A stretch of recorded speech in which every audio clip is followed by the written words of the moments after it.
What's up? I'm Spilltab and I'm here chatting with Milky.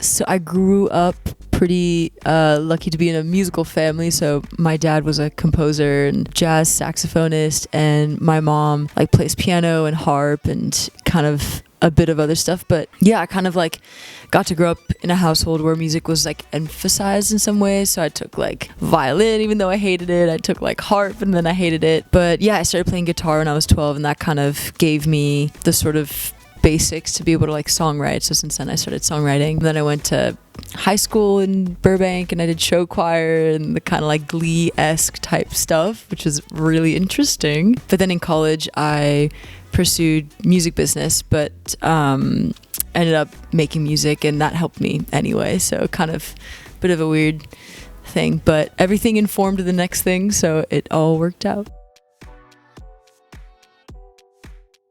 So I made it with my friend Jared / Solomonophonic. I think in general, like I just was that day feeling pretty like aggressive is like a strong word, but like I just really wanted to make something that was kind of like upbeat and strong. And Jared has this incredible pedal collection on the floor of his studio, so he was just kind of playing guitar, noodling around, and I was on the pedal board kind of like with the wah, the pedals or whatever, and just kind of tweaking it as we went, which kind of created that first mood, like that initial guitar in the beginning of the song. And then as we kind of built that out, I was wanting like kind of like a contrasting outro to give it a bit like a sweet and sour, like crunchy, soft situation. So then we dived into that, and that was like more of like a, you know, a vibey beat, luscious vocals situation. But yeah, kind of, I think personally like made this song feel whole in a way that it wouldn't if there was just one or the other solo, if that makes sense.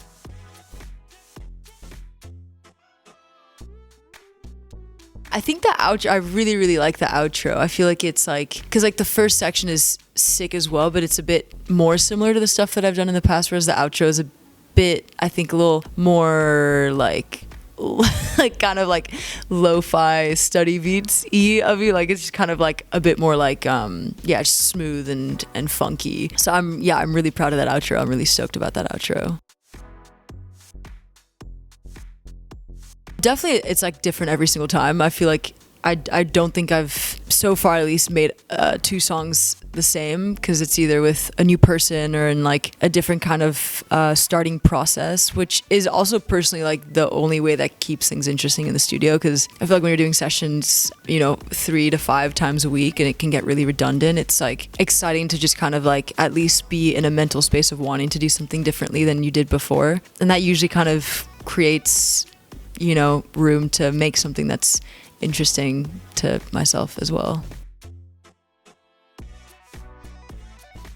I think I feel like for most artists, at least, it's like you grew up listening to a lot of different influences and you try and bring them all together through the stuff that you make. And I definitely like feel like even if it's not super intentional, it's like subconscious that the things that I lean towards are things that I love in other people's music. So I think in a more organic way, it like kind of bleeds into each other and kind of comes together in that sort of way. I think a lot of it was just like gaining confidence in like the stuff that I was making. I think in the early days, yeah, I mean, it took me a really long time. Like I really started writing when I was like 12, but it took me basically a decade to like feel comfortable releasing anything. I think because it was just like a lot of like lack of self-confidence in what I was making. But also I think with the timing, everything worked out and I wouldn't change it, like the way that I started putting music out. But I think as I go more into this as like a full-time thing, I'm just learning to be more confident and to kind of like trust my gut a bit more, because it's easy to kind of, you know, take into account other people's opinions, but at the end of the day I think it works out best usually when you're probably right the first time. Yeah. I mean, honestly, the zoo thing today was pretty cool. We got to hang out with some kangaroos, 6 of them. They were really freaking cute, and one of them was like kind of younger and very like, we just had like little sweet potatoes and kept kind of like grab my hand and like eat them, and it was just really cute. So definitely very memorable. Today I saw a baby koala knocked out in the arms of its mom. Really beautiful sight. So yeah, definitely today is a memorable day for me.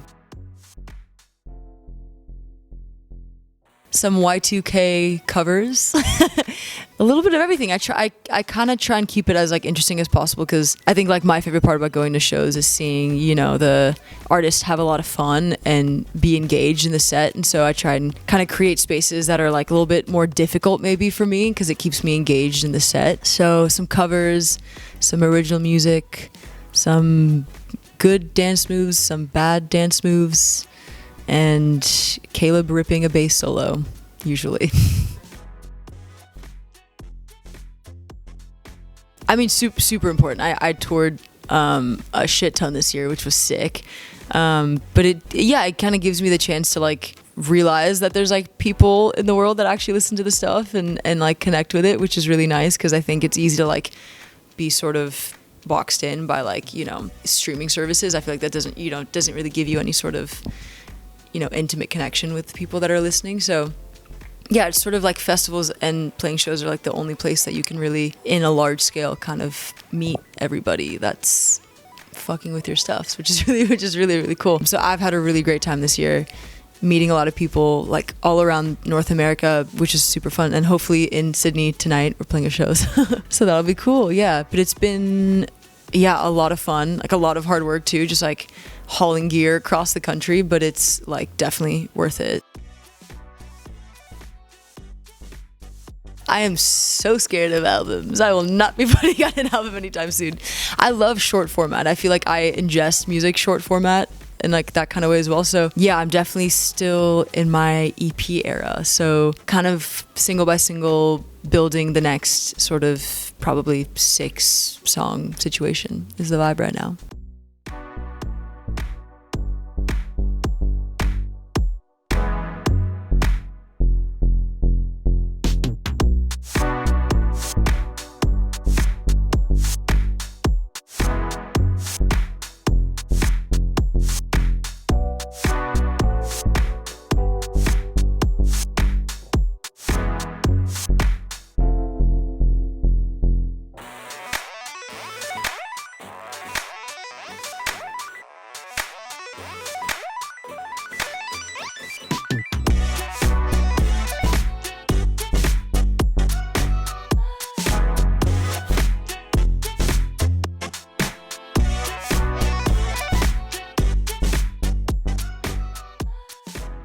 So growing up, I was super into Escape the Fate, Paramore, Young the Giant. Kind of like a little bit after that, it was like Moses Sumney and Charlotte Day Wilson. In college, it was like Mac Ayres. I'm obsessed with Bon Iver.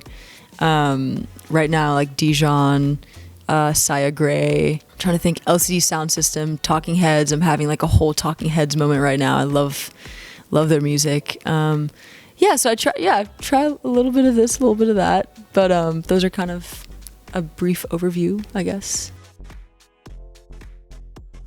This is an interesting one. Probably Usher. Bon Iver's 22 a Million was like huge for me. Aromanticism by Moses Sumney was like huge for me. Right now 19 Masters by Sia Gray. Huge. I think growing up I didn't really listen to like whole albums. It's like sort of like in the past 5 years I've like started appreciating like an album and like what the context of an album means to the album. So yeah, but those are a few.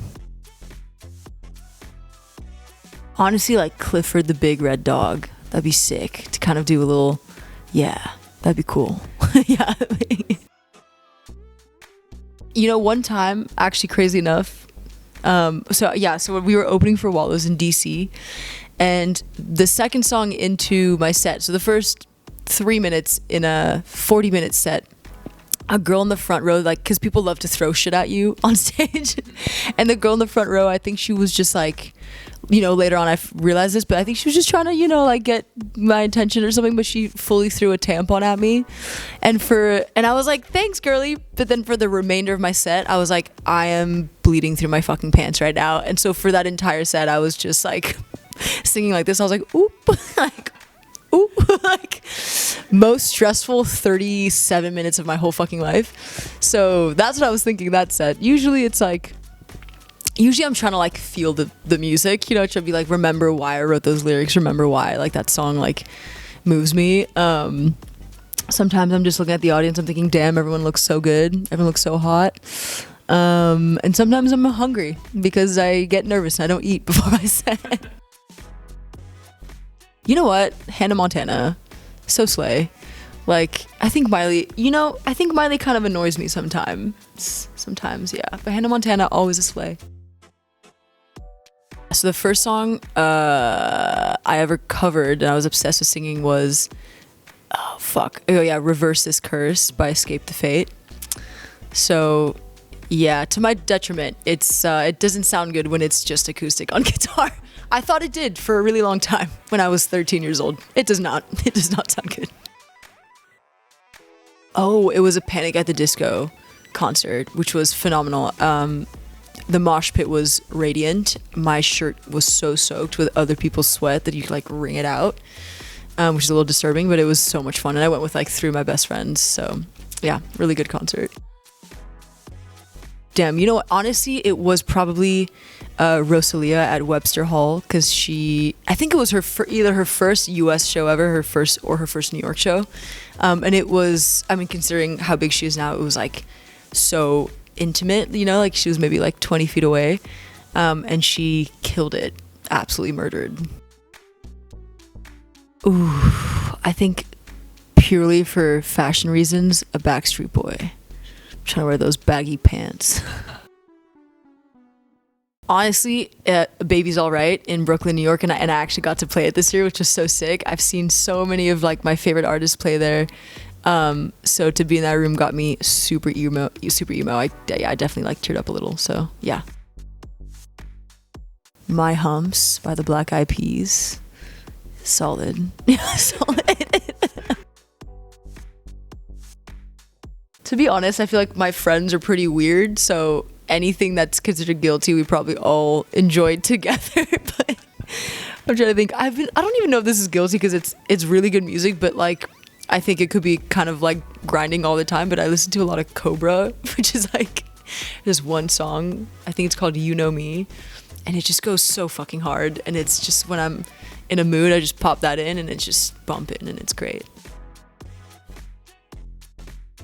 You know what? I definitely I feel like I don't have an opinion on this because I think of things really personally. So I feel like every artist that I've been or had a phase with, it's influenced me. And so in my mind, I'm like, it's influenced the music scene so much, but I don't really ever really know. I feel like people usually say like Kanye or something. I'll say Lady Gaga. I feel like that feels right. Yeah. You should work out more. My cardio is so shit. I need to work out more. So hopefully my future self is working out more. If she's not, you gotta work out more. I think I always knew that I loved performing. Like I remember being like 8 years old and when, or maybe 9 or 10 or something, but the Nelly Furtado album came out and I would force my cousin, who's now, studying to become a doctor, so very different vibe. But I would force her to do choreographies that I would make. So we would do like dances to Promiscuous Girl for our whole family. She hated it, but I loved it. And so, yep. Yeah.